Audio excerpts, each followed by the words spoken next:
All right, and welcome back to the Moore Park Reporter Wait, hold on. Sportcast. We should explain. Did we explain to Max what this one is? Dom, don't look at me like that. That was a perfect opening, and I just wanted to do you proud, Kennedy, and you cut me off. I don't know how I'm ever going to financially recover from this. We're getting paid? No.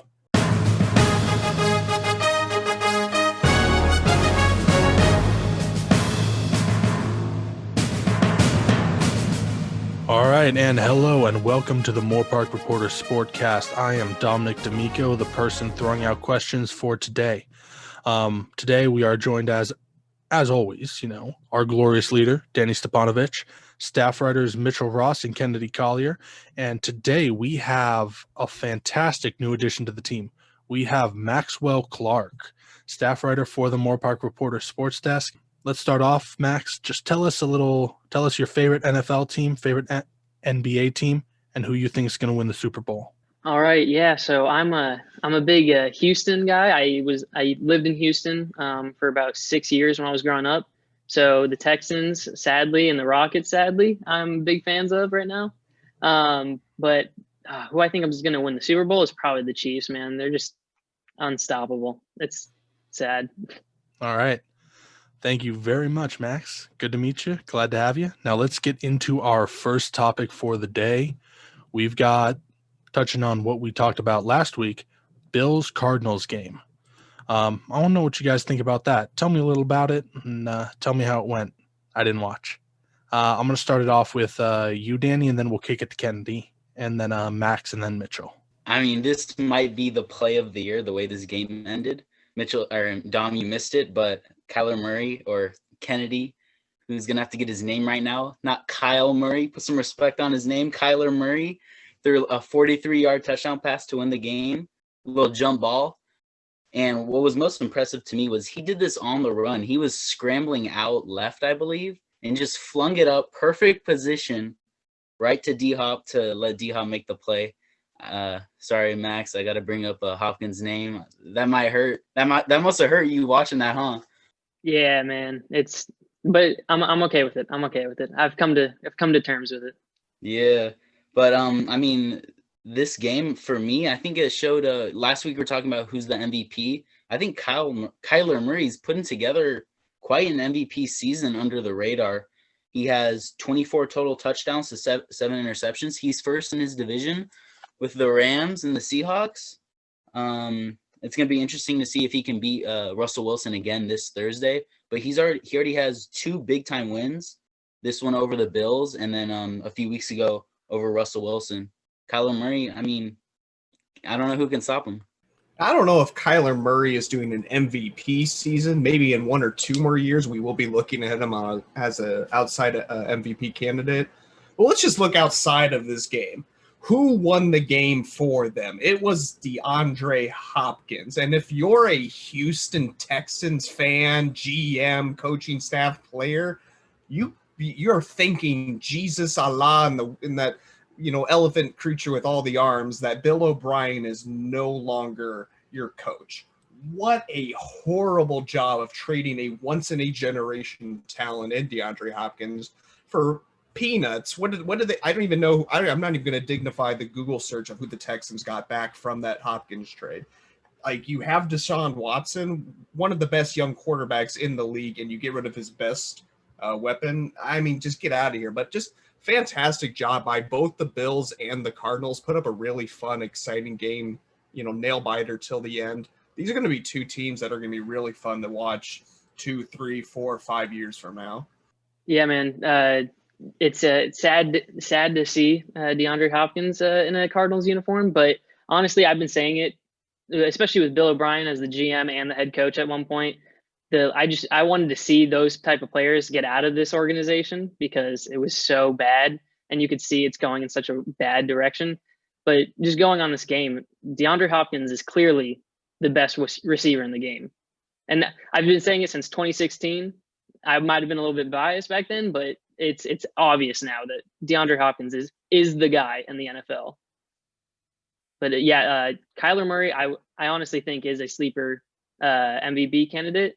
He's definitely crazy that it's his sophomore year and he's doing this. So another thing to look back at Bill O'Brien is the kind of Bill Belichick tree of coaches that have kind of fallen off from Belichick and have not really succeeded. The only coach that's doing well right now is Brian Flores from the Belichick tree. So, you know.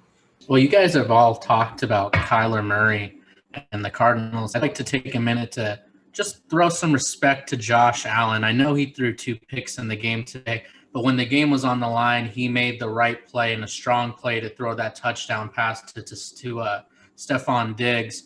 I like what Josh Allen is doing leading this Buffalo team.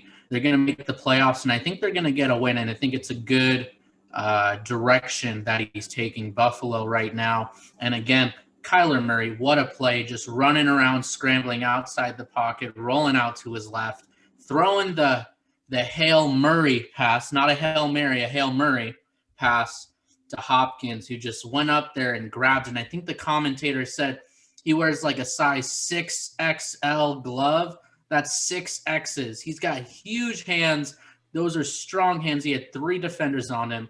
Everybody went up for the ball. It was a tremendous catch. Danny, like you said, candidate for play of the year, I have to say. Great, exciting game. Wouldn't it be something if both these teams found their way into the Super Bowl? I'd like to see these 2 teams play again. All right. Excellent. I'm glad to hear that from all of you. Sounds like it was a really good game. Sorry I missed it, but honestly, I was napping. And Kennedy, are you sorry, Dom? No. And also, Kennedy, like Danny said, first off, Kyler Murray. Second, Ganesha, son of Shiva, the elephant-headed god. Come on. There's so many religions out there. It's hard to keep track of all the names. I apologize to any Hindus I may have offended. A little respect. Un poquito. Okay. All right, moving on. After that apparently amazing game, we've got Rams Seahawks. Now tell me, I want to start off with you this time, Kennedy. Did Jared Goff it up this time? After that, I want to hear from Mitchell, Max, and Danny. He didn't really Goff it up, if you want to say that. It's just that the Seahawks defense is so bad. This is the worst defense that Russell Wilson has personally had to play with since the Legion of Boom has been dismantled.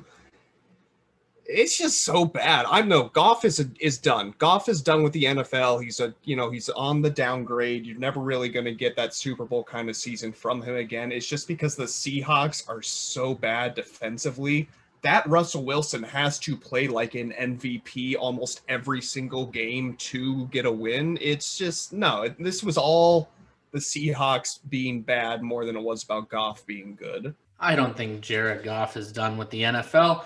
And honestly, for a terrible Seattle defense, they performed kind of okay. They only gave up 23 points to the Rams. The real story of the game was the Rams defense, who continues to just show the league why they are one of the best defenses in all of the NFL. They got to Russell Wilson for 6 sacks. They sacked him 6 times and forced him to throw 2 interceptions.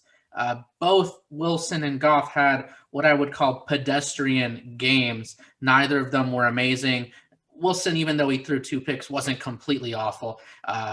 Player of the game has to go to either Malcolm Brown, who rushed for 2 TDs, or Darius Williams, who got those 2 key interceptions in a 1 touchdown game. The turnovers are very key. No Aaron Donald this time? Aaron Donald is amazing every week. I think we need to throw some spotlight to some of the other Rams players, but Aaron Donald, beast, defensive player of the year, best player in the NFL. I don't care what anyone else says. Max, we've heard from them. I want to hear from you next. I'm not going to lie. I kind of agree with Kennedy that Jared Goff is on the decline. He reminds me of a better Brock Osweiler.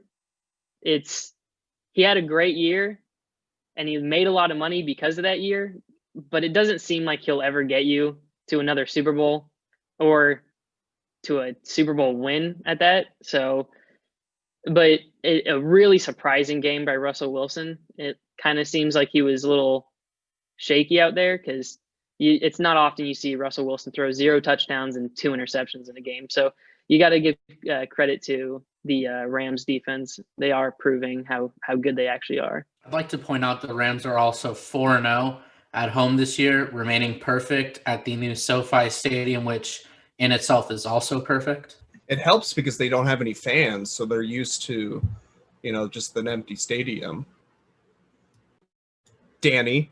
Man, what more does Jared Goff have to do to prove you that he can still play quarterback? The past 2 weeks, you guys have been dogging on him, and then he actually has a good game, and you guys are still dogging on him. I mean, he had 300 yards. He should have had 2 touchdowns. There was a pass interference in the end zone, and then Gerald Everett fell on the ground on the 1-yard line. So that should be 300 yards and 2 touchdowns, and you guys are still hating on the man. He just outdueled Russell Wilson, and you guys are still not giving him any credit. But like Mitchell said, this was all the defense, or this was mostly the defense, and Jared Goff. But don't forget about Jalen Ramsey too. He shut down DK Metcalf, another up-and-coming receiver. He only had like 2 receptions, 4 targets. What else? Yeah, and the Rams defense finally proved themselves. I think this is easily a Super Bowl team with this defense shutting down Russell Wilson. If they can run their offense, give Jared Goff some time in the pocket, help him find his receivers. He had 8 receivers this game with a catch. I like their offense. I like where this is going. Yeah, let's just take a quick look at the teams that they've beaten. So they've beaten the Seahawks, arguably their best win. They have also beaten the Bears, who stink. They've beaten the 49ers, who are so riddled with injuries they shouldn't be considered a football team. They've beaten the Washington football team, who are so bad they shouldn't be considered a football team. They've beaten the New York Giants, 17-9, who aren't even a football team. The Eagles, who suck, and the Cowboys, who are terrible. So, I mean, Super Bowl is a bit of a stretch. I don't know about a bit of a stretch. I mean, this isn't the college football playoffs. We don't rank how good a win or a loss is. It's the NFL. At the end of the day, you win, or you lose, and you lose. I think the Rams, I don't know if they're Super Bowl contenders, but I think that they could definitely make a run into the playoffs. It's challenging, but I think, yeah, I personally believe any team can win any week, but to say that they could go to the Super Bowl is a definite stretch. I think they could win the wild card, but I don't see them going much further than that. I'm just going to say how this NFC is totally wide open. What's his name? Drew Brees went down with an injury. We'll see how long he'll be out. We saw the Packers get exposed by the Bucks, and then we saw the Bucks get exposed by the Saints. And then so it's pretty much the Rams defense. We'll see how far they can go, but they got some players. Don't sleep on them. All right. So what I got from that entire conversation is when Jared Goff does fine and the other team does bad, the Rams can win. Second, I mean, Kennedy listed off like 8 teams that are like apparently shouldn't even be considered football teams, which I think is like half the league. And if half the league is terrible, I think that's all you need to get into the playoffs. So You just did a sports radio segment right there. Yeah, that was a great take. So see, you do belong on this podcast. How dare you, sir? How dare you impugn my integrity? All right. You won't lower yourself to sports. No, sports is lowering itself to me. Moving on. So next, we've actually got big news this week out of the MLB. I know. Thought we were done with them. World Series over. But no, we have news of Kim Ng, who is going to be the first woman to become a general manager for a major American sports team and the first female general manager in the MLB. She's had a long career in the MLB with the White Sox, the Yankees, the Dodgers. Why don't you tell me a little bit about her career and kind of what this means for the league at large? And whether you think this could be just kind of a small step or whether it'll lead to more and more female representation in the MLB. Mitchell, I want you to start on this one. Great. So let me first just say congratulations to Kim Ng. Well-deserved. I believe John Morosi put it out there. An overly qualified woman was hired to be the general manager of a major sports team in America. And I want you to let that sink in. Overly qualified. Kim Ng has 30 years experience in baseball with 3 of the most iconic franchises in the game. And she spent a lot of time with the New York Yankees during their late 90s, early 2000 dynasty run, where she served as an assistant general manager to Brian Cashman in the Bronx. So Kim has been surrounded by winning for her entire career. She then spent another 10 years in the LA Dodgers organization before serving in the MLB front office for all of Major League Baseball. I think this is a great move by the Marlins and their owner, Derek Jeter, who obviously has a great relationship with Kim. She had the opportunity to learn alongside managers like Joe Torre and Don Mattingly. And it's just such a great day for baseball fans and expanding the game. And maybe one day we'll see a woman be a coach in the major leagues. I know there's already a female coach in the NBA, in the San Antonio Spurs organization. So just overall, a great day for baseball. Kim Ng, congrats on the gig in Miami. Yeah, Kennedy, I was going to toss it to you next. And then after that, let's hear from Danny and then Max. Mitchell's absolutely right. This is a fantastic day, not only for MLB, but for American sports altogether. Yes, there still are a lot of barriers that need to be broken, but I think we should celebrate the one that was just broken with Kim Ng, and we should look at what kind of job she's going to be inheriting for the Miami Marlins. I think it's fair to say that even with the expanded playoffs, the Marlins overachieved last season. It's weird saying last season when we just had the World Series a couple of weeks ago. But they're an up and coming team, and this is a perfect team for Kim to just kind of take over and hopefully lead into the right direction. Mitchell said several times that she's overqualified, and she'd kind of been banging on the door for a while now, trying to get a general manager job, and now she's finally got one. And it's a really good team to kind of get your hands on and see what you can do with it. Obviously, the connection with Derek Jeter with the late 90s, early 2000s Yankees does not hurt. That probably weighed into Jeter's decision-making. But yeah, this is fun. It's going to be great, and I'm excited to see what the Marlins do. Yeah, I'd love to see this move too. It was awesome to finally see a woman step into a GM role. I think this is big for all four sports. Baseball, it's a GM sport. You need a good general manager to run a good team. And I think she's perfect for this position. And unfortunately for her, I think unfairly, she's going to have a lot of pressure on her hands. I mean, she could either make or break the future for future female managers on the field or general managers. So I wish her the best of luck, and I think she'll kill it. Yeah, I agree with all of you guys. It's a great day in sports history, American sports history. It's sad because it feels like it took too long for this to happen, but she's only 51, which means she can be in the league for so much longer, and hopefully she can be the stepping stone for many more women in sports. So yeah. All right, I'm kind of curious. Follow-up question. I want to toss it to you guys. Based on the Marlins' performance in the last in the World Series in the last season, they did well, but it seemed apologies, Max, you weren't there for these ones, but Danny, Kennedy, and Mitchell tended to agree that the Dodgers were the better team going in there. Do you think she's kind of at a disadvantage going into the next season, kind of not being able to go much farther than kind of the only way to do better would be to win the World Series? Do you think that puts her at a bit of a disadvantage, or? Well, keep in mind, Dom, that they only got past the first round of the playoffs, the wild card, if I'm remembering correctly. So really, she's inheriting a rebuilding team. They had traded away their nice outfield to get these great prospects. So the team is still rebuilding. It would be ludicrous for any fan or anyone in management to expect a World Series this coming season or even the next season. But if you're seeing, improvement, getting to the playoffs will be her biggest barrier, her biggest hurdle to cross. But once she gets that, I think, it's kind of smooth sailing there. It's just more about improving the team. So, yeah. I actually think that Kim is inheriting maybe not the best situation, but by no means the worst. Miami 100% outperformed what they were supposed to do last season.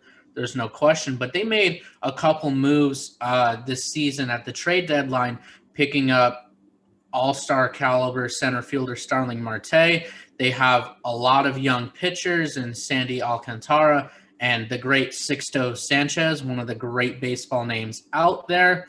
They also have an ownership group that from its core is all about the fundamentals and building up the system the right way. Let's not forget the Derek Jeter-Kim Ng relationship. One of the reasons the Yankees thrived in the late 90s was because they built up a great farm system with a lot of homegrown talent. Miami's got a lot of homegrown talent. They're a young team. And I think that they can compete in an NL East division next year that we really don't know what it's going to look like. We don't know what Steve Cohen is going to do with the Mets. If he goes out and spends money like a lot of people think he will, it might be tough for them to get in, but they could still sneak into the playoffs if it is expanded next year. I think Kim only has up to go from here, and it's not a terrible situation to inherit. You also have to remember, Dom, that not a lot of GM jobs are available to the good teams. If it's a good team with a good GM, chances are that job isn't going to be vacated. So you kind of only get the not really bad jobs, but not necessarily the best jobs. Like the New York Knicks jobs? That's a terrible job. It's only a terrible job because it's run by terrible people and a terrible owner. The Knicks have money and they refuse to spend. They have turned New York into an unwanted destination. The New York Knicks used to be one of the pride and joys of the NBA, and it is sad to see how far they have fallen. I feel bad for all Knicks fans everywhere. It's a terrible situation. Oh my God, what kind of can of worms did I open? I don't know what's worse about the conversation is how boring the MLB is or how bad at basketball ownership James Dolan is. So, all right. Well, moving on from there, we're going to take a momentary break and then we'll be right back for some NBA analysis.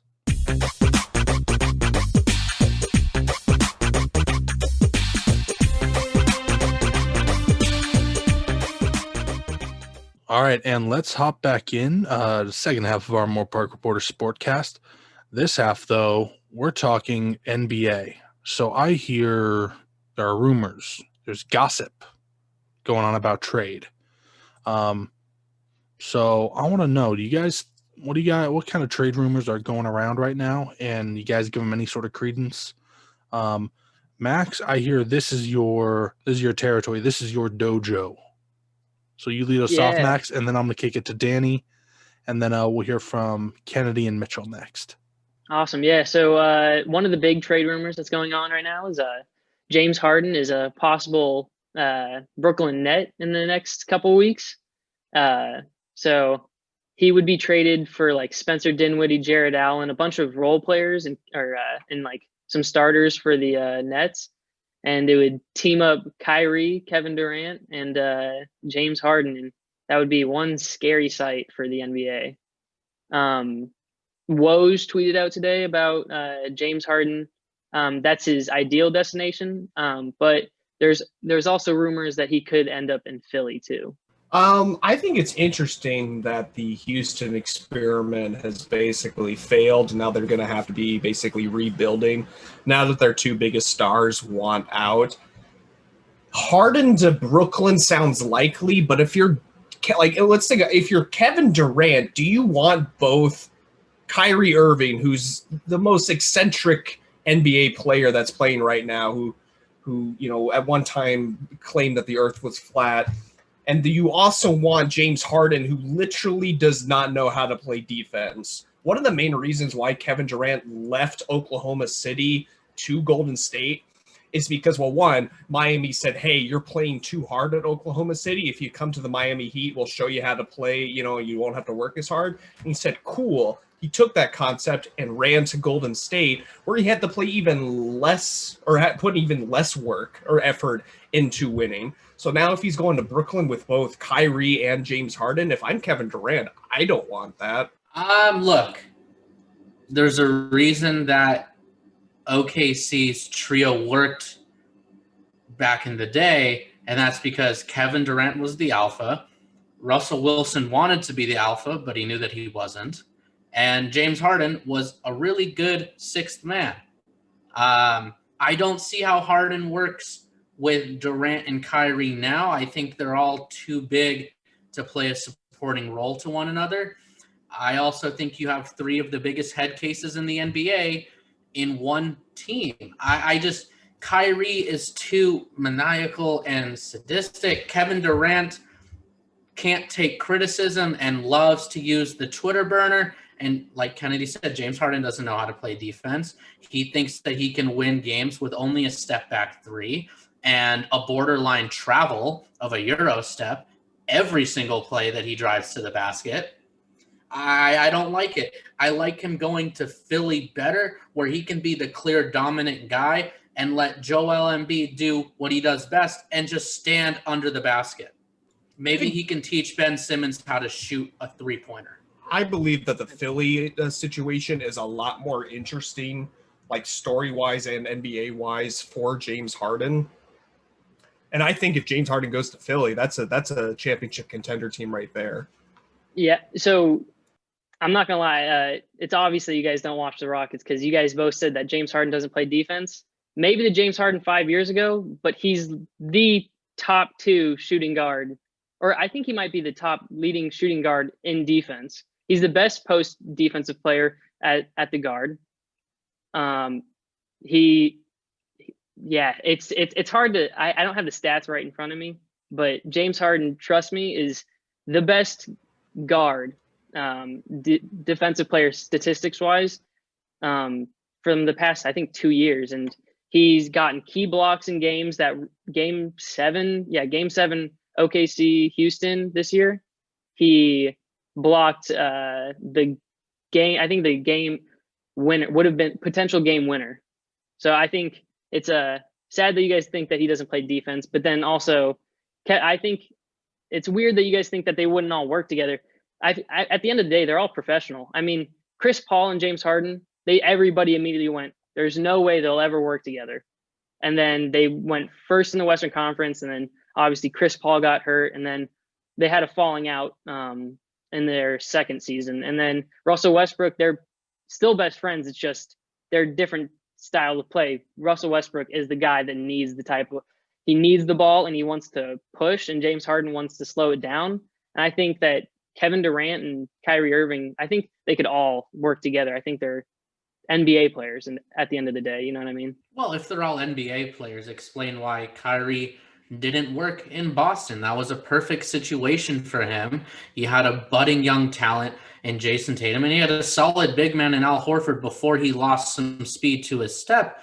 Kyrie should have worked in Boston, and yet it was his locker room attitude and off the court attitude that really made the team spiral downward. I mean, do you really think that adding such a high profile name like James Harden to that squad is going to make things any different? I think it's hard to say. I don't know if we really know the full story of what happened in Boston. I know, Mitchell, you're a Boston Celtics fan, so you probably take it.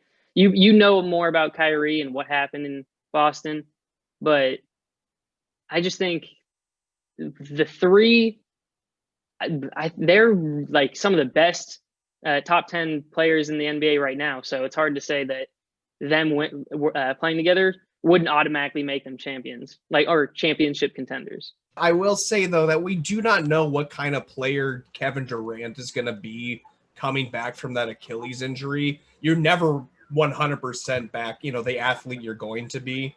So there's a lot of questions let's just assume Harden's going to Brooklyn. One of the main questions is who's going to be the number one go-to guy? And then the biggest question after number one is who's number two? Because I don't see Kyrie, James Harden, or Kevin Durant accepting the number 3 role. I think it's hard to say. It's like who's going to be 1, 2, or 3, but it's I think who's to say there is a 1, 2, and 3? Why can't they all just be working together instead of I have to have the ball first, him second? There's probably, and especially with Steve Nash, he's a very smart.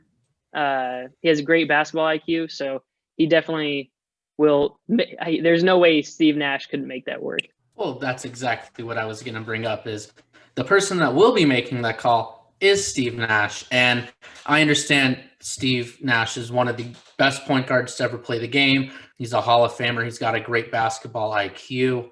But he's a first-year coach, and he's dealing with three of the biggest stars in the NBA and three of the best players. And clearly nobody wants to be number three. When LeBron, D, Wade, and Bosh teamed up in Miami to form that big three, there was a clear 1, 2, 3. Bosh, a great player, borderline Hall of Famer, was clearly your three. And he knew his role. What's going to happen is one of them has got to figure out, what is my role? Is Kyrie going to work better as the facilitator and not the primary scorer?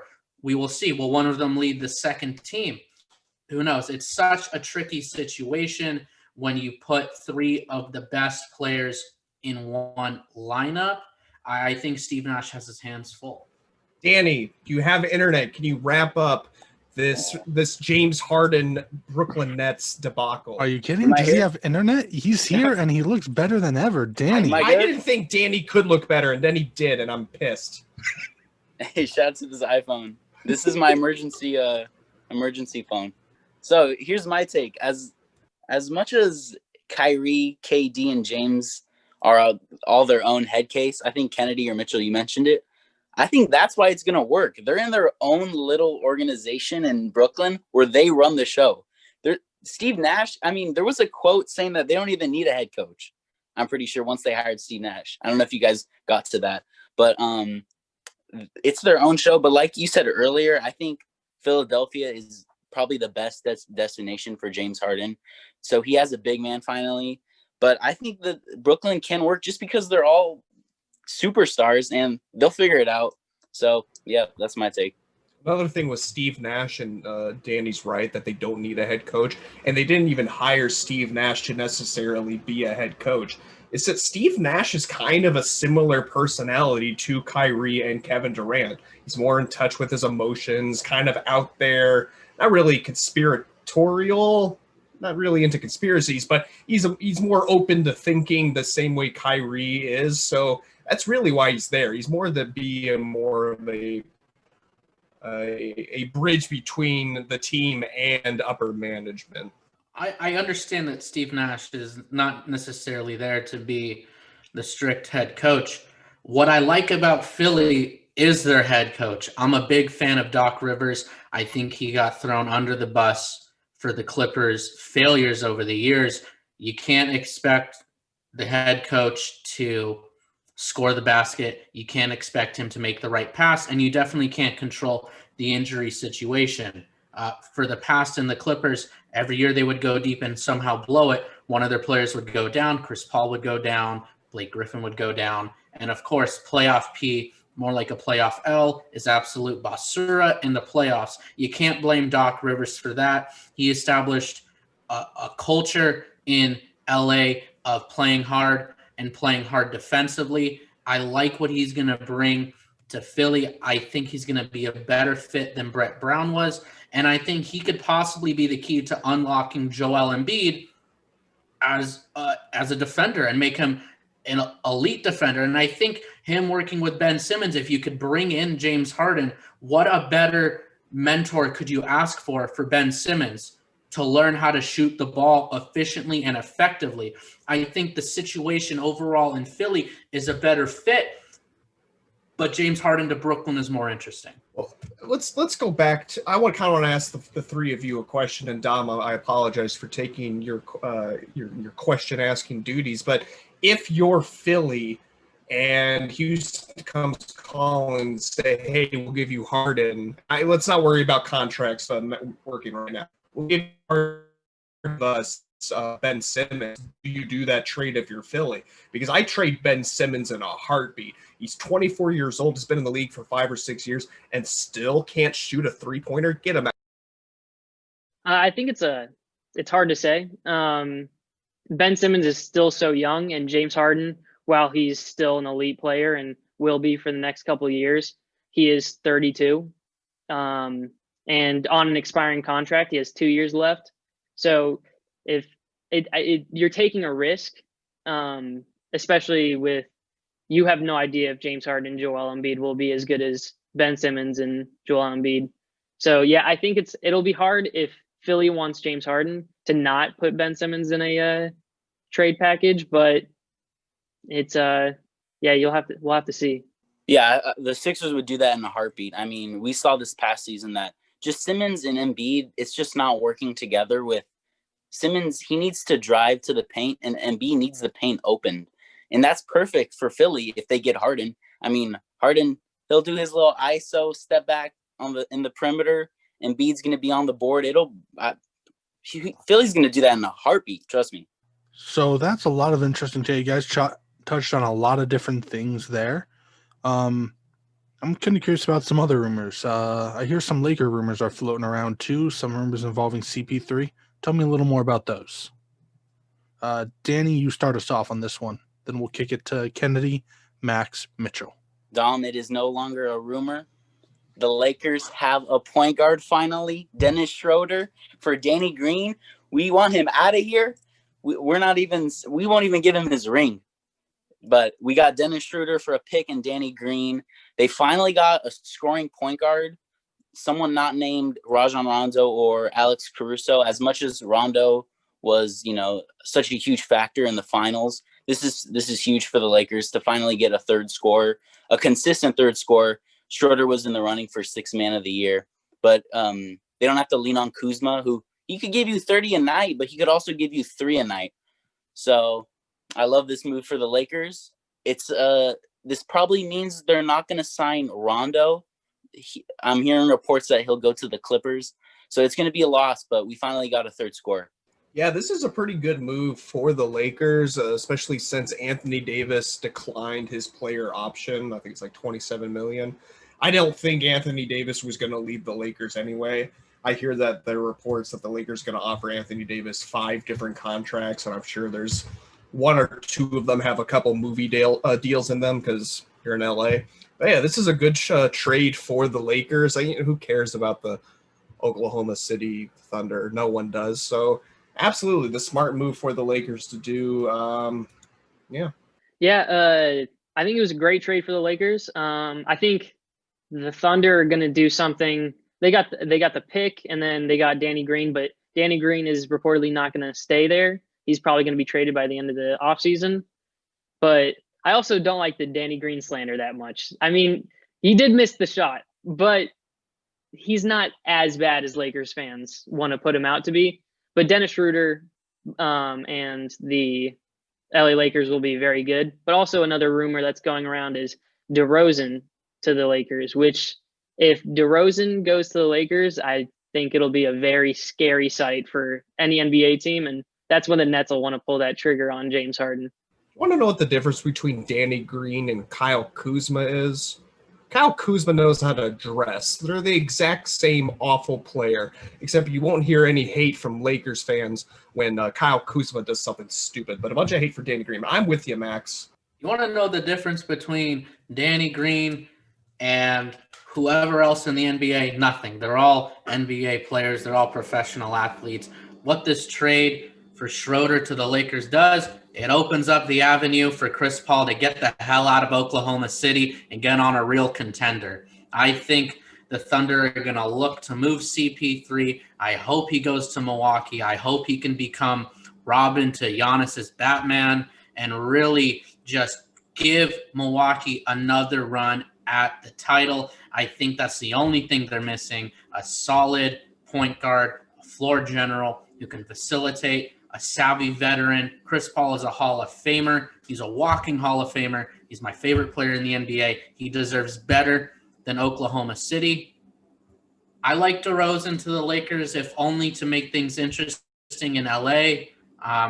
I think it's building a super team, and I'm not a huge fan of super teams. I'm a fan of a well-constructed, well-balanced team like Toronto had in their title run. They had one clear superstar and some other all-stars around Kawhi, and they had a great bench that really complemented their stars. I hate when teams front-load their rosters with 3 big guys, 3 big stars, and have a subpar bench. I just don't know how the Lakers can manage to have DeRozan, AD, and LeBron and not have a solid bench to back them up. But everyone's hating on Danny Green. I mean, he still won 2 titles back-to-back. He still has 3 rings in his career. And how many rings do you have, Danny? yeah, how many rings do you Danny have, Danny? Green won the luckiest finals of his life with the Raptors, and then he won the luckiest finals of his life with the Lakers. So I'm not giving him any credit for back-to-back rings. The Raptors beat an injured Warriors team, and then the Lakers could have not played him at all, and they would have won. I think the Raptors would have won regardless. It was their year. I think Kawhi to Toronto is one of the best things the NBA has ever seen. And although I'm from LA, although I slightly like the Clippers, I think looking back, Kawhi would have been happier and would have had more success if he stayed in Toronto, because they were going to give him everything. The key to the city. They would probably have given him some stake in some big decision making, and maybe you could have swung bringing a big free agent north of the border. I think this was a tragic mistake by Kawhi, but this is where we are. What if the Clippers could make a move for DeRozan? How about a Paul George for DeRozan trade? Well, if you're I wouldn't Kawhi, mind you seeing that. try to get you'd get a bag of beans for Paul George if you could. But I heard rumors that Kawhi is talking to Chris Paul about a rejoin to the Clippers, so that might be interesting. I don't know if I just don't know if Chris Paul can do it anymore. I doubt he could do it even in his prime.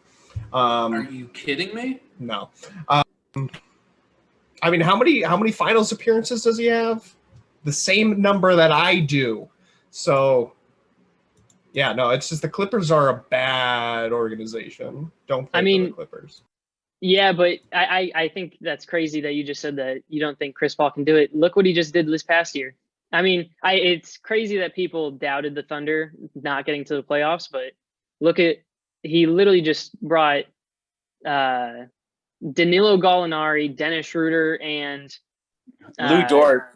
Yeah, Lou Dort, and then who's the sophomore who got traded from the Clippers to Shai. Yeah, Shai Gilgeous-Alexander. He's going to be so good, but there's no way like a bum could do that. He's CP3 still 35. got He's it. not LeBron James. Eventually, you're already seeing the decline of his game. So if you're expecting a championship run out of a 35-year-old Chris Paul, who never in his career has been able to even get to the championship, no. If I'm Giannis, I'm looking the other way. He doesn't need to be no one's asking him to be LeBron James. He just needs to be Chris Paul, the ball facilitator, the mid-range guy, the guy who's always coming up. The guy who's out of the second round, third round at best. Hey, man. It's a but team him sport. With Kawhi. Yeah, it's a team sport. It's a team sport, and you can't blame all of the failures in LA on Chris Paul. And he was within one game of knocking out the Warriors in that when he was with the Rockets, and he went down with an injury. And I know he's got a little bit of an injury history, but nobody's asking Chris Paul to be the 24-year-old he once was. We're just asking Chris Paul to facilitate and help mentor these players in the NBA. And he's one of the best, well-respected basketball minds in the game. He's a great humanitarian. And yeah, he's 35, but 35 in the NBA today is not 35 in the NBA 20 years ago. You got to keep that in mind. With all of our science and sports technology, he's performing at a higher performance at 35 than many other players have at this point in their career. But another thing you got to think about is the Milwaukee Bucks aren't looking for mentoring. They're looking for a win now situation. And do you really want to put your chips on Chris Paul? No, no. LeBron had to go to Miami to learn how to win. Maybe Giannis needs Chris Paul to learn how to get over the hump, to have somebody in his corner feeding him the ball, to know that if I can't get this shot off and I can't be Superman in this moment, or I can't be Batman, that Robin's going to come in and perform like he's supposed to. I think Chris Paul fills that role perfectly for the Bucks. Chris Paul will teach Giannis one thing and one thing only, and is how to sign the contract for the State Farm commercials. That's all Chris Paul's been good at for the past 4 seasons. Well, here's the thing with Chris Paul. He was the clutchest player last year, and the Oklahoma City Thunder were the clutchest team last year. So all Milwaukee needs is someone to hit shots that's other than Chris Middleton late in games. We saw Chris Middleton can handle the load once Giannis went down. But Giannis, we all know that Giannis can be stopped once you build a wall. So they just need Chris Paul to, maybe sit out the back-to-backs, stay healthy through the regular season. They need him in the playoffs. They need him 100% in the playoffs. And they just need him to hit big shots. That's it. All right. So speaking of filling needs for different teams, let's move on to something a little different. NBA draft. So we got some big prospects coming up this year. I want to know who you guys think are the people to watch, who you think are maybe, going to end up being busts or underappreciated picks. On this one, I want to start with you, Mitchell, and I want to toss it to Kennedy, Max, Danny. All right. Well, everybody knows who LaMelo Ball is, and that's not who I'm going to tell you about. I'm going to tell you about the 22-year-old from Dayton, Obi Toppin. Great name. I like Obi for a couple of reasons. I think scouts look at a player who played all 4 years at college and thinks they weren't good enough to make it out in their first or second year. They're not worth my time in the NBA. I disagree. He was the Naismith Player of the Year last year. Granted, it was a shortened season, but he really put Dayton back on the map. I think he's a good, solid top 5 pick. And if he could learn how to be a little bit of a better defender and shoot a little bit higher of a percentage from three-point. I mean, he did shoot 39%, which is, nothing to scoff at, but, it's okay.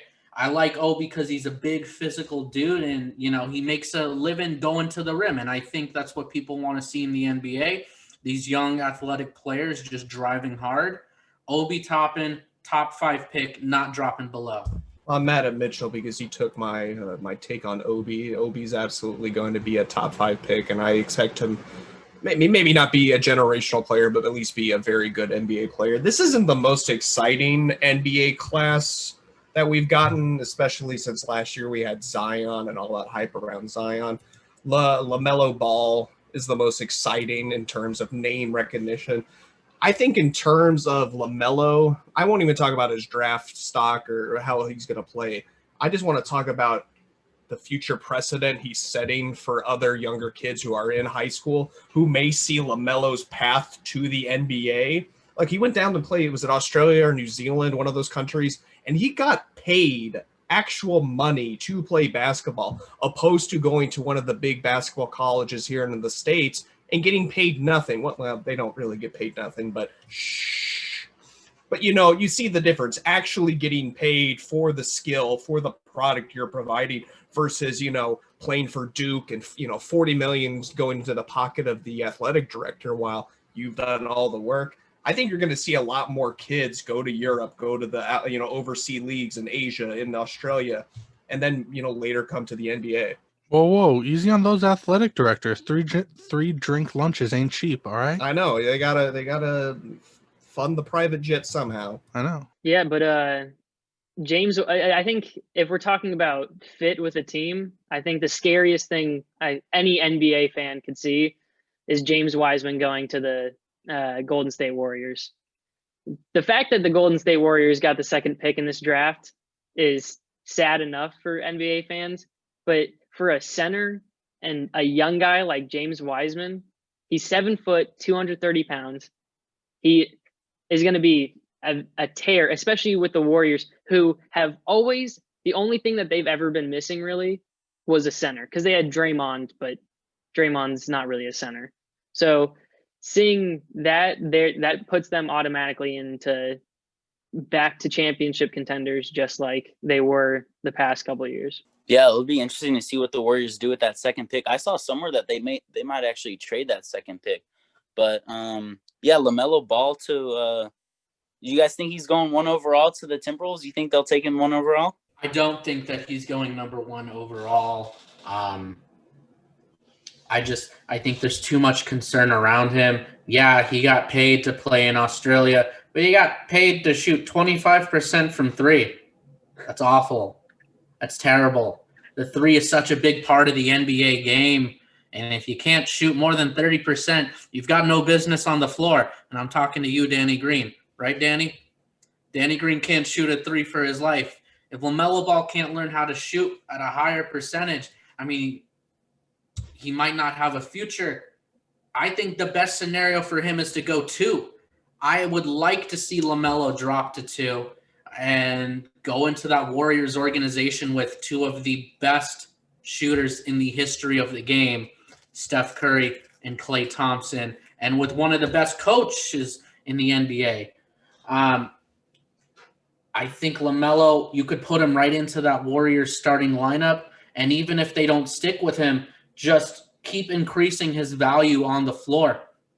And then maybe dish him later towards the trade deadline if they don't like what they're seeing out of him. It's a better situation for him to go number 2 and learn under 2 of the best players in the NBA at the guard position than to go to Minnesota where, I mean, they're probably not going to win right away. So we'll see. I think that's hard to say just because if he goes to Minnesota, if he plays well, if he's not like his brother, where he is I don't want to say Lonzo's a bust yet because there's still a lot of time for him to develop, but He's a bust. I'll say it for you. hey, I blame the Lakers for that one. But I think about it, he has D'Angelo Russell and he has Karl Anthony Towns, 2 great players that he doesn't need the ball in his hands all the time, which means he can develop quicker or develop more and just with less pressure than a first overall pick would actually have. Well, that low percentage of 3-point shooting is very troublesome. And it doesn't make sense that he would fall to 2 to go to the Warriors when they're one of the best. They play their whole game around the 3-pointer, and I don't think they want to wait to develop LaMelo. So I see him dropping down to 3 for the Charlotte Hornets, and I hope he spends his entire career with the Charlotte Hornets. But a number 1, who would it be? It'd be Anthony Edwards. I think he's a good fit for the Minnesota Timberwolves. They need a shooting guard who can get it to Cat, who can also take pressure off of Cat. So yeah, I don't see LaMelo. I do not see LaMelo being the first round pick. As much as you guys are hating on that 3-point shooting stat, Mitchell's actually comparing him to Danny Green. Like, what? I mean, this guy's passing potential, like his vision on court, I feel like he might have to go number 1 overall. He's a 6'8" point guard with vision, passing. We've seen him shoot. Maybe he's only 19 years old. So I feel like LaMelo number 1 overall to the Timberwolves makes sense too. He's a shooting guard next to D Rust and Cat, like Max said. So it's definitely gonna be interesting to see where he falls. Yeah, that's a really good point because just talking about his height, and he's gained a lot of muscle mass, and he's 6. You said he's 6'8"? Yeah, 6'8" at the point guard / shooting guard position. There's not many people like that. So it is, while you're taking a risk on him not being able to shoot, you're also taking a risk, or not a risk, but you're there's a chance that he could be an all-star very quickly with that type of body. Your comments on his passing game just convinces me more of why he's a better fit with Golden State. I think the whole key to their game is ball movement and finding the open shot and not forcing what's not there. And if you add another quality passer to Klay and Steph, I really like how the Warriors are looking going into the season. And I mean, they're back. Steph Curry is looking fresh, and I guess we'll have to wait and see November 18th, this Wednesday, NBA draft. This is real exciting, especially if you're an NBA fan. You're basically snorting a whole line of NBA cocaine within like 2 to 3 weeks. I'm looking forward to it, honestly. Hey man, we didn't even get to Westbrook this episode. There's just so much going on in the NBA. It's crazy. Next week. And that is all the time we have for today. Thank you all kindly. So let's wrap this up real quick. I'm going to go through. I'll need you to tell me once again your name and where they can find you. Danny, where can they find you? Danny Stepanovich at D Stepanovich on Twitter, Instagram. Boom. With 2 H's because people don't have no respect. Yep. All right. Max, where can they find you?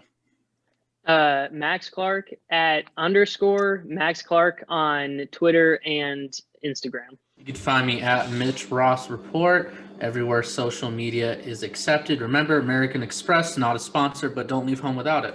They can find me in the constant state of worrying for my life while I try to beat Demon Souls on the PlayStation 5. Never have I been more terrified and more motivated to beat a video game. Fantastic. And that will be it for this week. Thank you very much for tuning into the Moore Park Reporter Sportcast.